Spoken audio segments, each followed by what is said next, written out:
all the 49ers free agent choices, decisions, trades that they've made, they've all been on the defensive side of the ball. I wanted to talk about another incomplete that we know that they need to work on, but I actually think a lot of their solutions, some of their best, most available, ready-to-play solutions are already in-house. When's the last time anyone did a show about Spencer Burford getting better? That's what we're going to do here today. It's great to have you. I want to talk about those dogs up front, those offensive line dogs. You got to have them.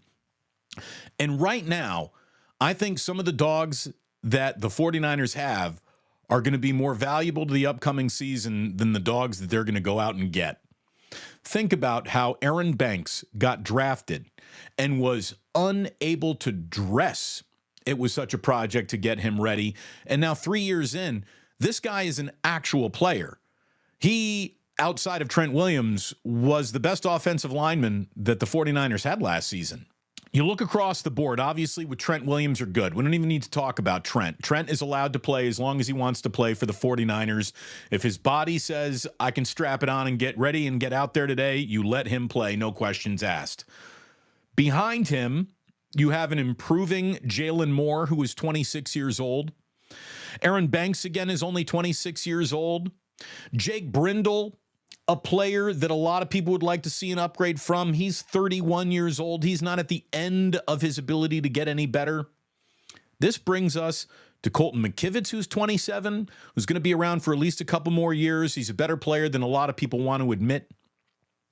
Nick Zakelj is 24. Ben Barch is 25. Those guys remain projects, develop. Let's see how they grow into their NFL careers. They'll be in their second NFL seasons with the 49ers in 2024. This brings us to Spencer Burford. Spencer Burford gets thrown right into the mix after being a fourth-round draft pick, right? He gets thrown right in there. An awful lot of praise early on coming out of training camp from Trent Williams, who knows a thing or two about offensive linemen. And he keeps on saying, Ben, I believe in this kid Burford. Now, Burford just gave us a terrible last impression. Burford missed the block. I mean, whiffed on it to the point where he didn't even look at it. That laid waste to the final offensive play the 49ers ran in the Super Bowl in Las Vegas.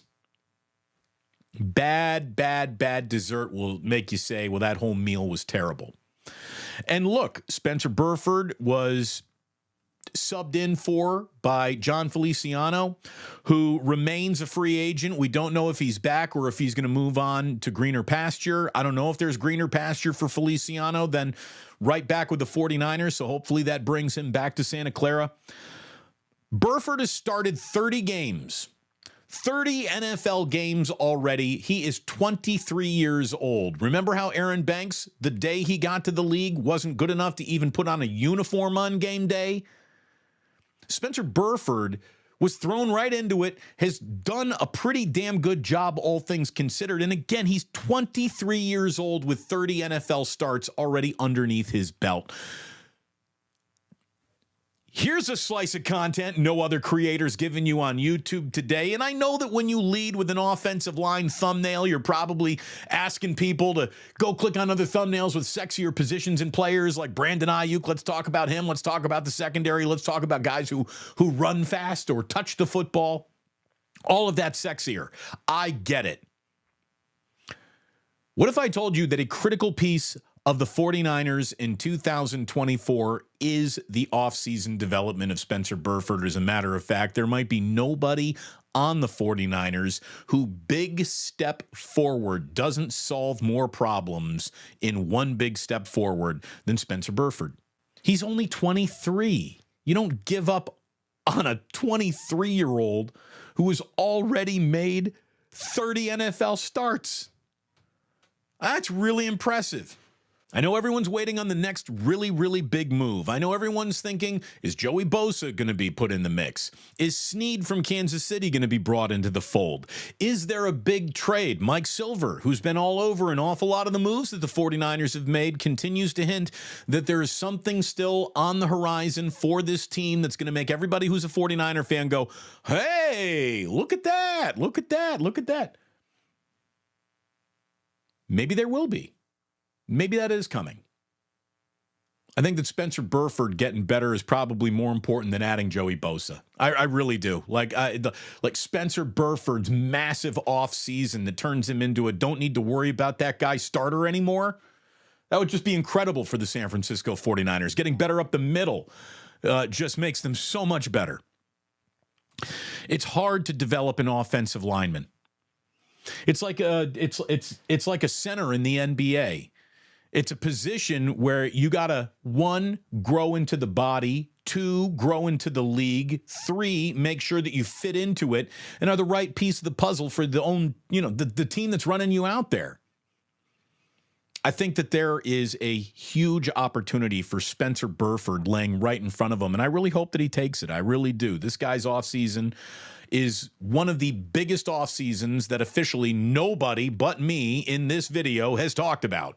Hit that weight room. Keep your nutrition right. Put on another 15 pounds of muscle. Come back a little smarter, a little better, a little stronger. Technique, work on it all year. Hone yourself. Get in. We got George Kittle doing tight end university. Who in the NFL has interior lineman university? Go and spend a week in the forest working with other offensive linemen on just punch blocking techniques. Spencer Burford could have a huge, huge year in front of him and be setting himself up for a big payday. Look at how some of these guards are getting paid. My number one pick for the 49ers offensive line to start clicking is a big offseason from Spencer Burford. I know people like to make fun of Spencer Burford or have that guy become a little bit of a whipping boy at the end of that Super Bowl. I mean, look, he absolutely put on tape a rep you would never want on tape in a preseason game, much less your final offensive play in a Super Bowl. But he's a good player. You don't get to start 30 NFL games at a charity. And he was thrown right into it. Remember, Aaron Banks took a while before he could even dress. Burford has been in it. That guy having a huge offseason, I think, is the fastest way for this 49ers offensive line to improve because, look, either Graham Barton or Tyler Guyton might show up, and guess what? Nothing proves that you can play in the NFL until you play in the NFL. Either one of those guys could be a bust. Either one of those guys could be a bust. The same way now we live in a world where the final pick in the draft could end up becoming a franchise quarterback, if indeed that's what we're looking at here with Brock. So don't tell me what you think you know about a single player, because the NFL tells us everything we need to know about a single player. And the NFL has told us, and Burford has told us, I can play in this league.